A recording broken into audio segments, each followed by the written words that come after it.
Hi everybody, this is Jeanette from Boricua Sewing and Crafts. I usually work, and what I should be doing is videotaping myself as I work because I'm working on so many different projects, and I know that there are certain things that I'm doing that I should be showing you guys. But anyway, what I wanted to do in this video is I want to show you I am working on a customer's order. These are smocks. Well, she calls them smocks. They're just little jackets that she purchased. And what it is these are just jackets that I guess dog groomers maybe use these, and they put these over their clothes. And, you know, so that where they could clean, you know, groom the dog and stuff. So this is her logo, and I had this digitized. She sent me a picture of her logo. And also, she did have her shirts digitized before. And I want to show you, this is the sample shirt that she had sent me. Okay, this is the sample shirt that she, that she had gave me to look at. And as you see, she said she ordered it from a big company. I don't know what company did it.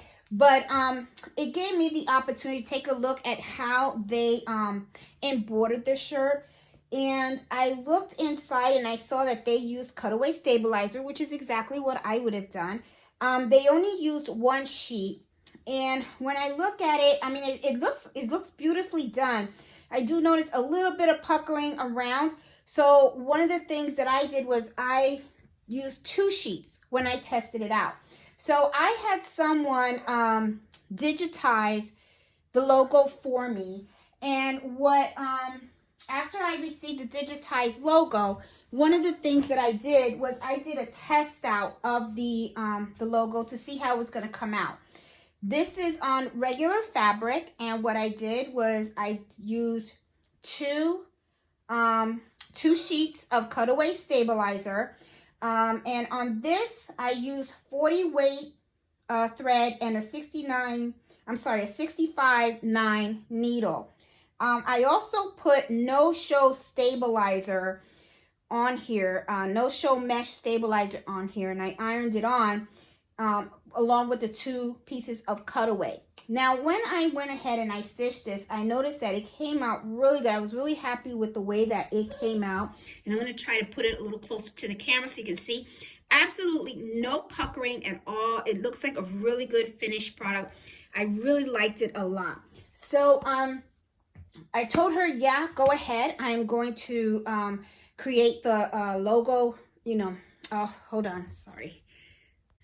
All right, sorry about that. Dog was barking, so I closed the door, and I am in my room alone. So this is like so cool. All right, so I was comfortable enough to go ahead and have her place the order. Now, one of the things that I was a little concerned with was when she came with the product, this was not the same material as what I did the test stitch on, okay?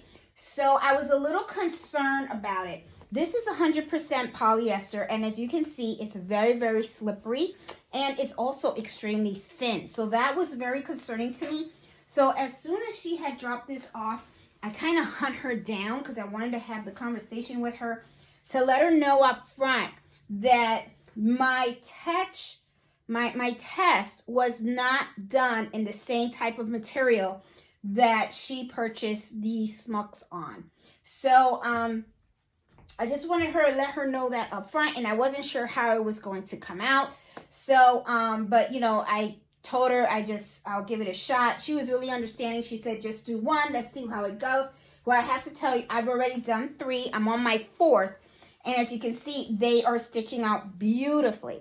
Now, on this, what I am doing is I am using a 65/9 needle size. I'm also not using a 40 weight thread, okay? Because this fabric is thinner than what I tested it on. This is 40 weight thread. And what I did for this one is I used a 60 weight thread, okay, with the 65/9 needle. And it came out really, really good. I did, if I open it up, I will show you. I did use no-show mesh, put it on, and I still use 2 sheets of cutaway stabilizer as well. So the stabilizer and the no-show mesh, I think those 3 pieces really did give it the stabilization that it needed in order for it to embroider really nice and crisp. So I really liked it, and I want to show you how I did the preparation of this, and also do show you how I do the last one, because this is the 3rd. Okay, so I have 1, 2, 3, and this is all three are done, and I'm on my last one, and I wanted to show you how I actually do the 4th one, so that in case you guys want to know how I actually do it, you guys have a visual of me actually doing that. Now, like I said, one of the things that I do is I use no-show stabilizer, and I am trying to look for the piece of stabilizer that I had available to cut on this. So I'm going to pause the camera while I look around, and I am hoping that Mello did not run off with my stabilizer. So I will be right back. Okay, found the stabilizer. Mello did not have it. And for those that don't know, Mello is my golden doodle. What I'm going to do is I'm going to take the iron, and I am opening this up, and I want to iron the area that I am going to be embroidering. Now, we want to embroider right on top of the pocket, okay? This pocket, I would have to unsew it if I want to embroider on it. I'm not going to do that. She's perfectly happy with me putting the logo on top of the pocket area. So I am going to open this up, and what I'm going to do is I am going to iron it out. You always want to make sure that you prepare your fabric when you are doing embroidering. Preparing it and hooping correctly and everything, it's like totally a must. If you don't do that, your project is just not going to come out. Don't even bother. That's how I see it. It's not going to come out right. You have to take your time. That is one of the things that I think I love about embroidery, is that you really can't rush, because if you rush, it will come out messed up, because you're not going to pay attention to what you need to pay attention to. So it's not something that goes real quick. So I always like to take my time, and I actually like to enjoy doing each piece. Okay, so you can see this is now nicely ironed. It's nicely flat, and this is the area. So what I'm going to do is I'm going to lay it down again and open this up really good. And what I want to do is I can feel for the top of the pocket, okay, which is like right here. And I can see I want to iron this little area right here too, because I want to make sure I get all of the creases out, because I want to be able to work on a really nice surface. Now here is my fusible no-show stabilizer, and what I'm going to do is I'm just going to put it right on top of the opening of the pocket, and you can feel for where it is. And I'm going to make sure that this is nice and smooth, and I'm just going to iron this on there really nice.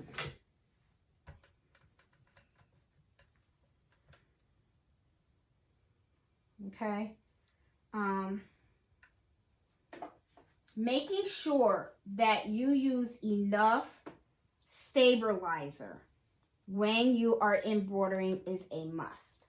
You really, I mean, because if you don't, especially to a fabric that is like this, very, very thin, what you want to do is you want to give that fabric the strength that it needs to go through all of the sewing that you're going to do. That you're talking about thousands of stitches. This particular design has 17,500 stitches. Okay, so you want to make sure that the fabric can handle that. So this is nice, crisp, and look at how nice, and no wrinkles at all. So now I'm going to go over, let's move over here.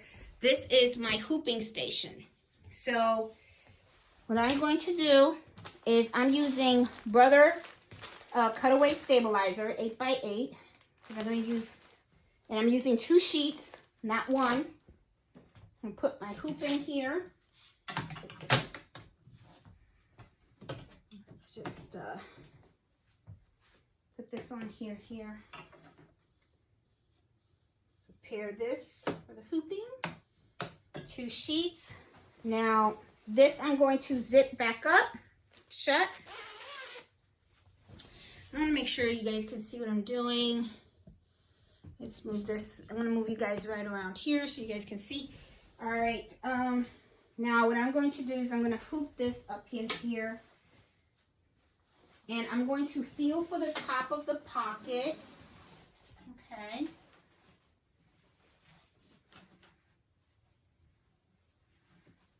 Zipper. Okay, this is the top of the pocket here. And I can tell that it's already, there you go. All right, so this is where the hoop is. You should always feel where your hoop is and stuff. And this is the bottom of the hoop. Here's the bottom of the pocket. You want to smooth it out as much as you can. Take this, I'm going to put this on here. Okay, and boom. Okay, now I already see that there is some puckering that's going, well, not puckering, but it's not tightened. So what I'm going to do is I'm just going to pull on the fabric a little bit so that I can make sure it's nice and tight. Because you want to make sure, like I said, you got to hoop it correctly. If you don't hoop it correctly, you can forget about it. It's just not going to work. Okay? All right, nice and tight, like a drum. Perfect. Now I'm ready to go over to the machine. All right, I am scooting you guys over so that way you guys can see what I'm doing over here in the machine. I'm going to lift this up. There you go. All right, now, just so you guys know, all right, these are mighty hoops, what I have right here. I'm going to hoop this into the machine. All right, and now I'm just going to go ahead and I'm going to embroider this. Okay. Everything is nice and neat. Everything's good. All right, now my machine, like I said, my needles are size 65/9 and the thread weight is 60. Okay, this is really the best. You know, you should always use these needles and that weight of thread when you're working with small fonts. Okay, so that way it's nice and it looks nice and flush. Okay, so I'm gonna go ahead and I'm going to start embroidering.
guys, I am so sorry. I got it off the machine. I was talking to my mom, and I forgot to show it to you when I got it off the hoop. So this is the final product right off the machine.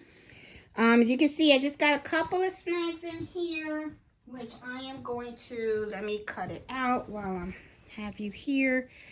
It's just little things that you just have to cut. You know, just cut the little things in here. You know. There you go, see? It's just a little thread that you just have to cut out of the way. Make it nice and neat. There you go. Beautiful. Beautiful, beautiful, beautiful, beautiful product. Okay. So now I am going to just fold it up. And as you can see, here's the supervisor, the dog, and stuff. But as you can see, it came out really nice. What I like is that if you can see real close, there is no puckering at all. Came out really, really, really nice. Nice and crisp. This is very, very thin. This is very, very thin. So what I used was two sheets of cutaway, and I also did the no-show mesh in the back. So what I'm going to do now is I'm just going to cut it away, you know, cut around it. Ugh, Mel's in the way. I have to always like go on top of him because, you know, that supervisor, he's all over the place. And I'm going to try to cut it a little neater and stuff, but, you know, because when it's for a customer, you want it to be as neat as possible. Don't cut the stitches.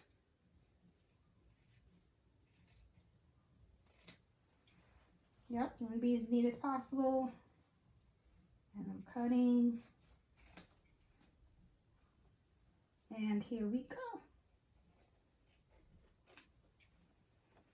Nice and neat. And this order for this customer is complete.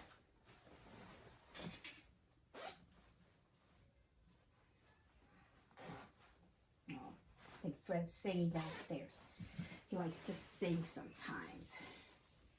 And there we go. There we go, guys. A nice, nice, nice smock. Hope you guys can see it. Can you? Yeah, you can. So hope you guys like this video. Give it a thumbs up. If you're new to my channel, please subscribe. I'm Janelle from Boricua Sewing and Crafts. I'm all about sewing, embroidery, especially embroidery, and other kind of crafts as well. I host Embroidery Happy Hour every Friday at 8 o'clock. So hope to see you guys on a Friday. So hope you guys enjoyed this video on how I did these smocks with the polyester material. Okay? So I'll talk to you guys later. Bye.